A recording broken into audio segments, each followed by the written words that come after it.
So ayun mga kababayan, welcome back for another live streaming. Of course, nagbabalik muli ang inyong lingkod, Tirador Pikwa at your service. Kape po tayo sa umagang malamig. Hmm. Mga kababayan nating OFW, ayan, shoutout po sa inyo and of course sa lahat po ng nakaantabay sa atin dito, Luzon, Visayas at Mindanao. Mega mega love shoutout po sa inyo at nagbabalik po muli ang inyong lingkod na si Tirador Pikwa. Ayan, sa mga hindi pa po nakasubscribe, ayan, subscribe na kayo sa ating YouTube channel at kung gusto mo ang ating mga laging topic at ating tinatalakay dito sa ating live mga kababayan ko. So ayun, wala nang patumpik-tumpik mga kababayan. Ang pag-uusapan natin ngayon, syempre, ito pong mainit na balitaktakan kanina regarding po kay Madriaga at dito po kay Senator Sani Trillanes na ayon mismo sa kanya ay ilalatag niya at handa siyang tumistigo para sa impeachment ni Sara Duterte. Okay? So maganda-gandang laban 'to mga kababayan ko ha.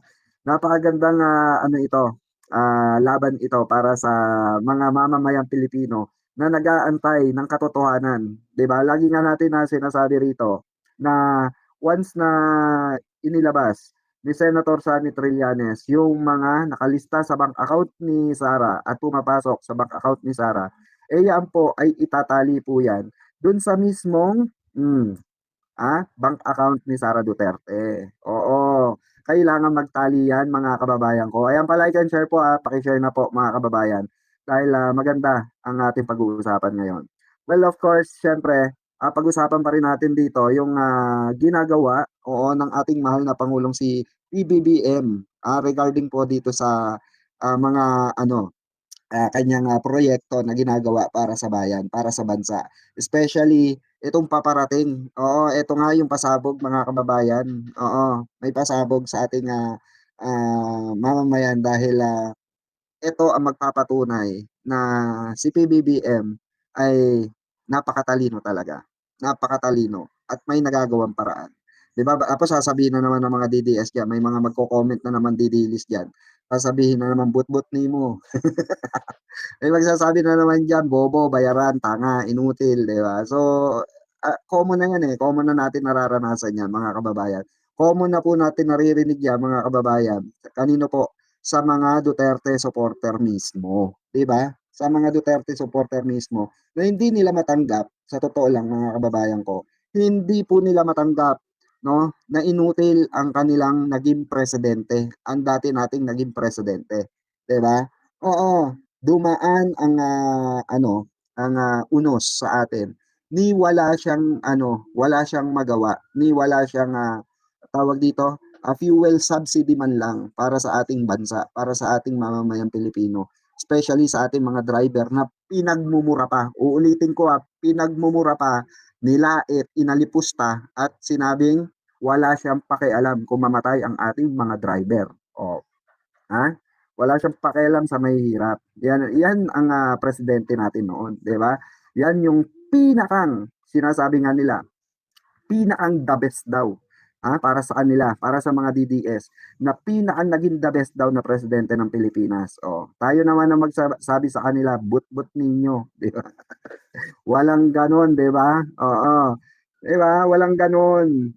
Binudol nga tayo eh. Kasi kung iisa-isahin natin mga kababayan, kung iisa-isahin natin yung kapalpakan ni Digong nung panahon na siya ang pangulo, aabutin tayo ng siyam-siyam dito sa sobrang dami.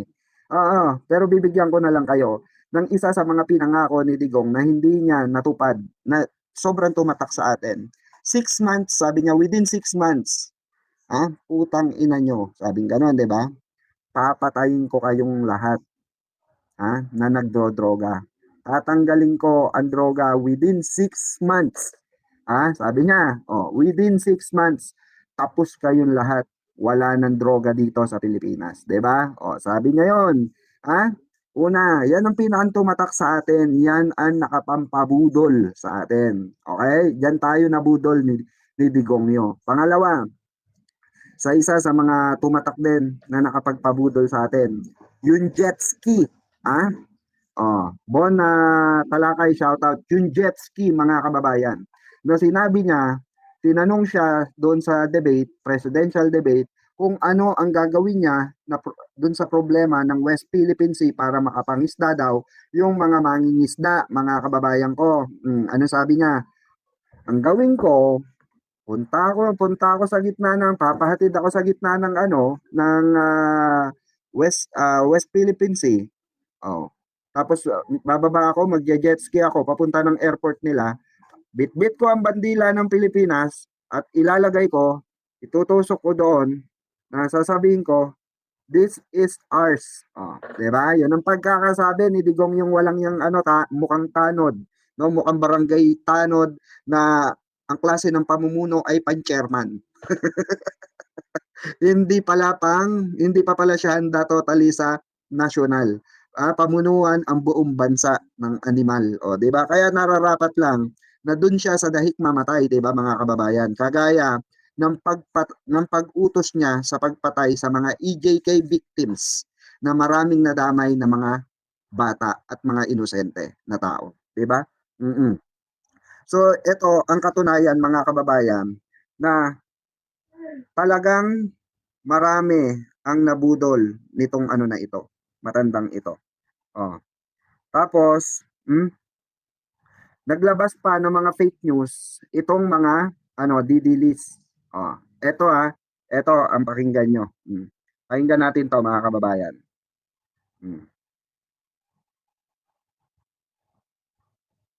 Wait lang. Cheryl, nilinaw sa supply ng Lagens na i-deliver daw sa Davao City. Pero itinanggi ang mismo ng lugar na papahalakon sa supply ng Lagens. Sa supply ng Lagens na i-deliver daw sa Davao City. Pero itinanggi ang mismo ng lokal na pamahalakan. Live mula sa Davao City, aniya sa pagkain sa balita, si Grill Montalvo ng News 5 Mindanao. Grill, anong paliwanag ng LGU tungkol na sa gasolina raw na galing sa Coronel? Cheryl, nilinaw mismo ng Davao City Information Office na wala silang impormasyon kaugnay ng supply ng langis na darating sa kanilang lungsod mula Brunei. Nagugat yan sa mga post sa social media. Ayon kay Information Office Head Harvey Lantixe, wala silang pag-uusap ng Brunei kaugnay sa pagsusupply ng petrolyo sa lungsod. Naman pala. Paalala ang Davao City LGU na maging mapanuri sa mga nababasa sa social media. Ang Brunei ay kabilang sa oil producing. Ayan mga fake news. Mga fake news peddler na mga didiles. Alam nyo ba kung sino mga nagkalat niyan? Mga DDS. Binlag pa nila. Binlag pa nila. Tapos sinigundahan at pinost pa po yan ni Kiko Barsaga. Di ba? Sisihin nyo, Baste, Duterte, Mayor Baste. Sisihin mo yung mga alipores nyo na mga fake news at si Kiko Barsaga. Akala nila hindi mag-trending yung ka-fake newsan na ginagawa nila. Ngayon na pinapahiya ka, Baste Duterte, pinapahiya ka ng mga ulupong na alagad ng kapatid mo. Alagad ng kapatid mo yan. Binabayaran yung mga vlogger na yan. Yan yung mga literal na may bayad. Para magpalaganap ng fake news. Tuloy natin. Katunayan, isa ito sa mga napipisil ng Department of Energy na pagkuhanan ng supply ngayong may krisis sa petrolyo dahil sa giyera sa Middle East. Pero wala pa rin pong pinal na desisyon, ganyan o negosyasyon dyan. Sa aming pag-ikot naman kanina dito sa mga gasolinahan sa Davao City, may mga tsuper na nagpa-full tank na dahil sa panibagong round ng taas presyo ng petrolyo. Bukas sa ngayon, nasa hanggang 105 pesos na ang kada litro ng diesel, hanggang 85 pesos naman sa gasolina, habang pumapalo na sa 125 pesos ang kerosene. Cheryl, sa ngayon ay may sapat pa namang supply ng mga produktong petrolyo at mga gasolinahan dito sa lungsod. Ayan, narinig nyo mga kababayan. Ang ating gobyerno ang nakikipag-ugnayan. Ang ating gobyerno po ang nakikipag-ugnayan at makikipag-ugnayan. Saan po? Sa ibang bansa. Wala po kasing power. Uulitin natin mga kababayan. Wala pong power ang lungsod ng Davao City na makipag-negosasyon sa mga ganitong klase ng crisis or ganitong klase ng transaksyon. Kung makikipag-transaksyon po, mga kababayan, ang mga Duterte or itong si Pulong or si Baste sa Middle East or kahit na sa panig ng mundo, para mag-deliver sa Davao City ng gasolina, yan po ay katunayan na illegal. Yan po ay papasok as illegal. Illegal. Dahil bakit po? Hindi po sila pwedeng rumekta. Rumekta saan? Sa Davao. Magmula sa ibang bansa, pupunta ng Davao, hindi po pwede yan. Dadaan po yan sa Bureau of Custom at aalamin po yan kung kaninong transaction yan at sino nag-transact niyan. Okay? So kung may papasok sa Davao, no, walang iba po kung hindi droga yun. Droga. Yung mga nasasabat po na droga. Oo, yung kamakailan nasabat na droga. Okay? Did BP Sara lose or ways, ano ba to? Naka-auto pala tayo. Wait lang. Hindi umattend si Sara sa impeachment. Mamaya tatalakayin natin yan. Dito muna tayo sa yan ang mga fake news na mga DDS. Ito hindi kagaya nito mga kababayan. Ito literal na hindi fake news. Kita natin ang literal na hindi fake news mga kababayan.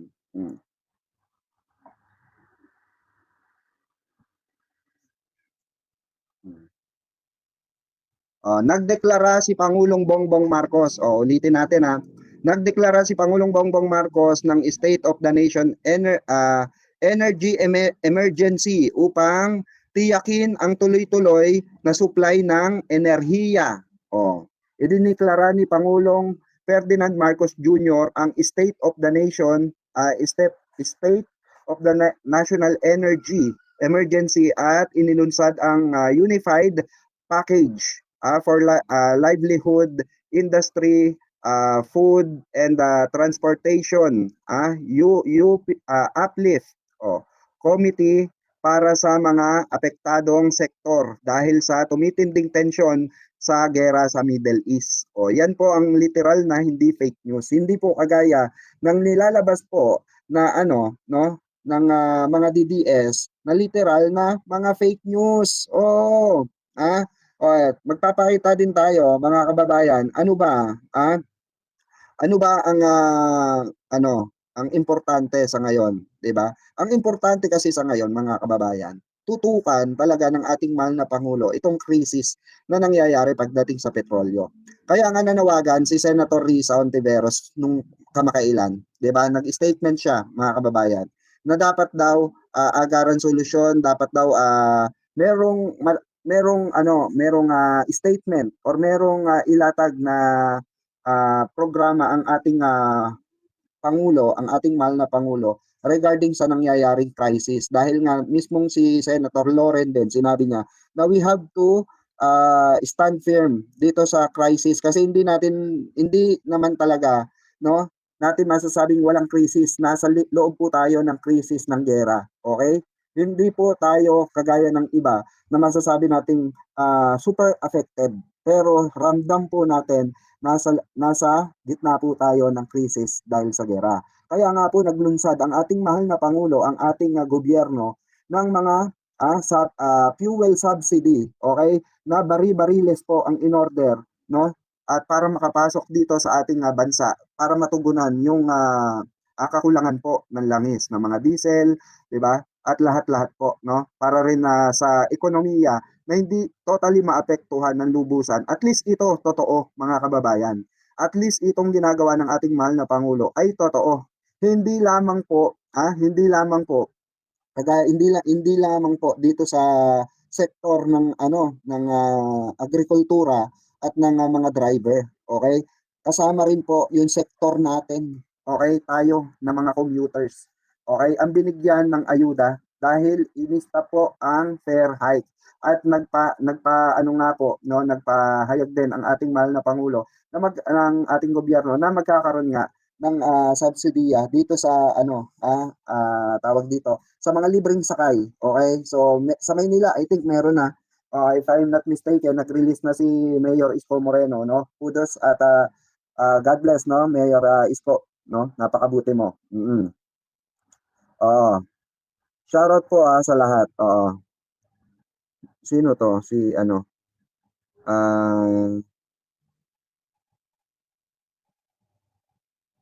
Vanessa Johnson. Sino tong Vanessa Johnson? Ba't naka-jacket ka, Vanessa Johnson? Ha? Ba't naka-jacket ka? Sino to?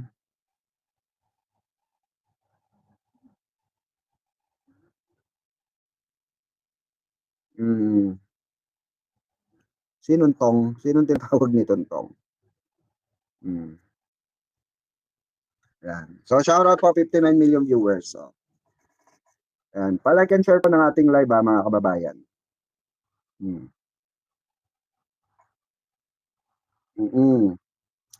Sino kasi nga si Raulo na mag-deliver ng gasolina ang ibang bansa sa Davao?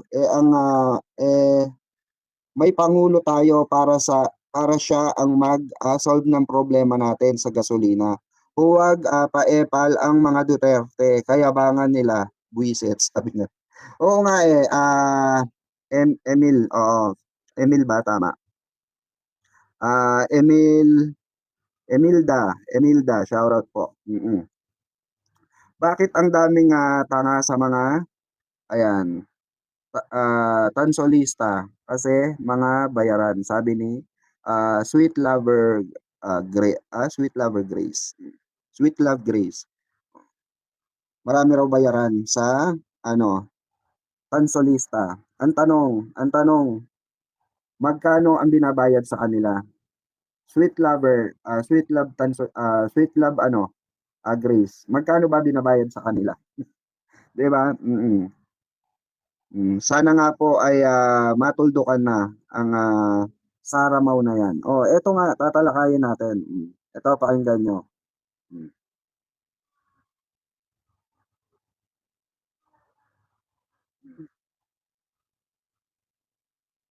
So wala na, inanot na siya. Yes, sir. Kasi lumaki tubig dito. Tapos kasi ni Presidente, kasi kasuhin ko yung mga ganito, lalo na yung mga bata, kawawa. At ito talaga yung mga maliliit. Sinadya ko na pumunta dito kasi kaya mo itong mga hanging bridge na ito yung nakakaligtaan na eh. Ang problema, hindi natin nararamdaman na napaka-importante ito sa mga kababayan natin dito. Patay patay? Ibabangkap mo nila yung patay noon, wala bang tunay. Ay, Rosa, ayusin natin to, Tay. Gagawa tayo ng permanente, pero hindi na siya hanging bridge.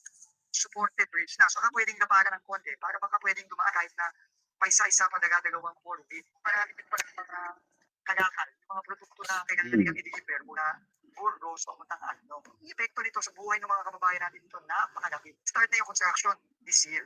So, wala na, inanot na siya. Imagine niyo mga kababayan. Imagine niyo to mga kababayan. Habang nagtatrabaho ang ating mahal na Pangulo, 'di ba? Maresolbahan itong itong problema sa gas subsidy o sa oil subsidy.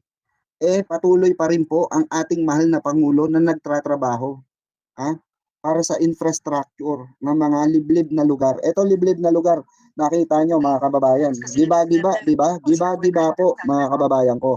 Giba-giba yung tulay, pero sinabi ni mahal na Pangulong Bongbong Marcos, mismo kay Secretary Vince, gawin mo yan. Kailangan may matawiran ang mga Pilipino dyan. Yung mga nakatira dyan, kailangan may matawiran ng maayos. Yan ang tunay na nagtatrabaho. Si Sara Duterte. Mapunta na tayo kay Sara Duterte, mga kababayan. Mapunta tayo kay Sara Mau. Kay Sara Lustay Buday. Okay. Ano ba ang major niyang nagawa? Basically, pag-usapan natin ang DepEd issue. DepEd issue. Ano ba ang nagawa ni Sara sa DepEd? Comment down below.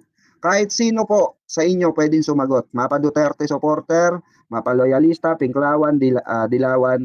Ano po ang major na nagawa ni Sara Duterte sa DepEd? Nung nasa DepEd siya. At pag-usapan din natin kung ano yung nagawa niya nung wala na siya sa DepEd. Ano po? Alam niyo po ang nagawa niya sa DepEd? Gusto niyo malaman kung ano talaga? Ang nagawa po ni Sara Duterte during nasa DepEd siya namamahala ng DepEd. Libro po na may mukha niya na hindi niya maipaliwanag sa Senado, sa Blue Ribbon Committee kung magkano at bakit inabot ng 125 million pesos in 11 days. Naubos niya yung kaban. yung pondo para sa mga infrastructure para sa mga eskwelahan. Okay? Yan po ang nagawa niya. Gumastos po siya ng 125 million pesos na ginastos po niya sa loob ng 11 days. Yan po ang major na nagawa ni Sara Duterte. Okay? At ano po ang katibayan natin dyan? Naglabas po ang COA report, ng kanilang report, na yung 125 na yon, okay, ay ano po, may mga iba't ibang kasama pa. Kasama dyan yung mga facilities daw, hideout, okay? At yung mga, syempre, gastusin ng kanyang mga staff, okay? Para doon po yan, saan po? Doon sa libro. Okay? Okay. After that, meron na naman nilabas ang COA na mga mga overprice, na questionabling overprice na tatalakayin nga dito po sa dito po sa kanyang impeachment complaint laban sa kanya. Ito po 'yan. Inilabas po ng ABS-CBN noon. Okay, ayan yan po malinaw. Malinaw na malinaw 'yan ayan po babasahin natin. Over 1.2 billion more than the offices of 724 billion in 2022. Okay? So, meaning to say mga kababayan, ito the office of the Vice President is spent at ito po labas ng COA ito. A total of 980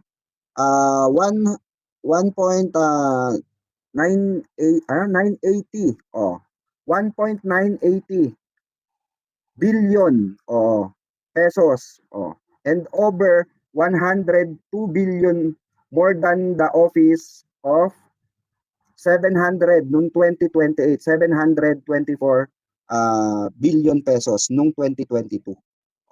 Imagine that, napakalaking pera, imagine.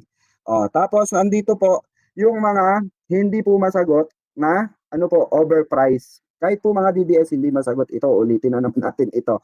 No? Maganda pa ulit-ulit tayo para naiintindihan ng mga tampalasang kutong lupa na tarantado minuto na sila ay hindi nakakaintindi. Meron po particulars, okay, na nilabas ang COA rito na isa sa mga na-highlight talaga, ayan po. Yung particulars, 19 units of motor vehicle, okay, na worth 26,372,000 pesos, 800. Okay? Sa makatuwid po, ang isa po na lumalabas sa isang motor ay 1.3 million pesos. Okay? So sa makatuwid mga kababayan, alam naman po natin na wala pong regular na motor na nagkakahalaga ng 1.3 million pesos per piece. Okay, wag po tayong tanga-tanga alam naman natin yung iba rito matatalino, 'di ba? Yung mga DDS lang ang makukulit talaga. Yung mga DDS lang ang mga bobo kahit nasa harapan na nila ebidensya. Sasabihin nila ay hindi tama 'yan, ay mali 'yan, ay hindi 'yan, di ganoon 'yan. Ganun po sila katanga, kamanhid. Ganun po nila ina-accept na bobo sila. Kasi ang mga bobo, tandaan nyo po ito mga kababayan, ang mga bobo at tanga, sila po ang puhunan ng mga politiko. Hindi po public servant magkaiba po yung public servant sa politiko, literal na tinatawag na na literal na politiko. Okay? Kagaya ni Duterte, sinabi ni Digong na siya ay politiko. Ang para sa kanya, pera at boto. Okay? Pera at boto ng tao. Dahil nga siya ay politiko. So ang puhunan ng mga taong ito, ng mga literal, na mga politiko at hindi public servant, ang puhunan po nila yung mga bobo at tanga na madaling utuin. Okay? So basically, marami tayong nakikita diyan, no, na mga utu-uto, bobo, tanga na mga DDS. Okay? Marami diyan, ayan nakikita ko nga paulit-ulit na lang nang sinasabi 'di ba? Bayaran. 'Di ba? Bayaran, ganyan-ganyan. 'Di ba? Meron pang nagsabi, tanggalin mo salamin mo. Bakit anong meron sa salamin ko at nagiinit kayo? Original to bakit ba? O sige, tanggalin natin. O ngayon, anong diferensya nung tinanggal ko yung salamin ko? Anong diferensya nung tinanggal ko salamin ko? May diferensya ba? Si Virador P4. Signature ko to, baby. Si Virador P4, ang signature ni Virador P4, nakasombrelo, naka-shades. Cute ako eh. Kailangan yung postura ko, gwapo. Ganun yun. Kung hindi mo naiintindihan yun dahil DDS ka, diba? Magbikti ka, wala akong pakialam. Oo, wala akong pakialam magbikti ka. Diba? Oo, puta, ano ba kinalaman ng shades ko sa topic natin? Ba't hindi kayo mag-focus sa topic at sagutin nyo yung topic? Diba? Anong kinalaman ng shades ko, sombrero ko, forma ko, kagwapuhan ko sa issue na to? Wala po. Wala. Kahit na anong ngaw-ngaw nyo dyan, walang kinalaman. Yung sombrero ko, yung shades ko, yung damit ko, yung kakyutan ko, yung silver ko, saka yung bling-bling ko, walang kinalaman lahat yan sa topic natin. Gusto ko lang literally cute ako. Okay? Yan yung postura ni Virador P4 eh. Okay? Ganyan tayo bumira. Ngayon, kung hindi kayo nakakasakay mga DDS sa topic ko, di ba, makinig na lang kayo. Oo. Or else, di ba, high blooding kayo dyan, di ba, dahil mga tarantado kayo. Di ba, literal yan. Wala na tayong magagawa sa pagka-inutil at pagkatanga nyo. Di ba, kaya nga kayo nauuto ng mga Duterte. Kasi mga kayong literal eh. Di ba, bobo nga kayong literal eh. Simpleng topic na nga lang, hindi nyo pa maintindihan eh. Di ba? Eto. Pakinggan pa natin to.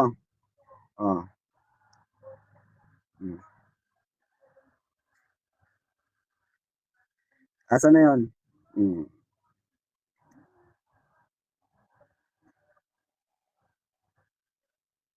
Sino ang makakalimot kay Mary Grace?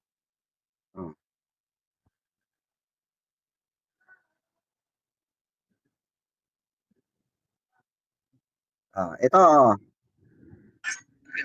Si Jinping mismo nagsabi. And he is a man of honor. Kaya nga sabi ko, why are you so sparing? Gusto ninyo, inanang ninyo kaming province, Fujian, pati Philippine province of China. Lahat ng negosyante na Chinese, natural born dito sa Pilipinas o from China. Pagka dumikit sa akin na politiko ako, ma'am. Para sa akin, vote ko. Contribution sa eleksyon. Yun naman pala. Kailangan mo sa eleksyon. Prangkahan tayo. Boto pati pera. Diba? Boto pati pera. Mismo narinig natin sa bunganga niya, mga kababayan. Mismo, sa bunganga ng matandang ulupong na ito na mamamatay tao na naandun sa dahik na gumaganon na at doon na mamamatay. Totoo yung tatay yung karton. Siya na mismo po, mga kababayan ko, ang nagsalita na na siya ay politiko. Okay? Na siya, ang gusto niya, ay hindi, natural, short edit nga eh. Pero sinabi niya yan during nung iniimbit, di ba nga napikon siya kay Trillanes? Napikon siya kay Trillanes dahil bakit? Nilatagan siya ni Trillanes ng ebidensya laban sa kanila ni Sara Duterte. Pati yung mga joint accounts nila ni Sara Duterte. At yan yung makikita natin, mga kababayan, sa parating na hearing. Pag pinatawag po si Senator Sonny Trillanes, Madriaga pa lang eh. Ang ipapakita pa lang po ni Madriaga ay yung mga transaction sa cellphone. Exciting part to, di ba? Ipapakita pa lang po, mga kababayan, ni Madriaga dito ay yung mga transaction ng mga Duterte na pinag-utos sa kanya sa pagkuha ng pera or transaction sa mga drug lords. Hawak po ni Madriaga lahat yun. So, paano kaya? Paano kaya? Ito, tingnan nyo yung picture na to. Paano kaya sa tingin nyo madedepensahan ng mga Duterte siblings ito or ni Sara Duterte itong paparating na mga pasabog na ebidensya? Ni Madriaga. Kaya nga maraming mga Duterte na bumabaliktad na mga maka-Duterte na ngayon, makasara na ngayon dahil nga may pag-uusap na sila eh. Di umano may pag-uusap na kung sino ang hindi boboto sa impeachment ay ia-absuelto or hindi nababawian pag si Sara ang nanalo. Yan ang lumalabas na balita ngayon. Okay? Ultimo sa tawag dito, mainstream media, tinalakay na rin po yan mga kababayan. Yan takotang portion. Okay? So may mga mangilan-ngilan na mga kongresista na bumaliktad na. Okay, bumaliktad na literal. Tulad ni Toby Chanco, na hindi pa man umaamin na siya'y DDS. Okay? Pero papunta na po siya ron. Oo, si Manong Toby. Papunta na po siya sa pagiging DDS dahil sa kanyang pagtatanggol kay Sara, sa mga lalabas sa impeachment. So abangan natin kung sino ang magwawagi dito sa impeachment na to. Diba? Well, kahit naman walang impeachment, hindi naman na magiging, alam naman natin, hindi na magiging presidente si Sara. Gangster, you know, we do that better than anybody. I bet you got it twisted, you don't know who to trust. So many player hating niggas trying to sound like us. Say they ready for the front, but I don't think they know it. Straight to the depths of hell is where them cowards going. Well, all you still down, nigga, holler when you see me. And let these devils be sorry for the day they finally free me. I got a caravan of niggas every time we ride. Hitting motherfuckers up when we pass by. Until I die, live the life of a boy.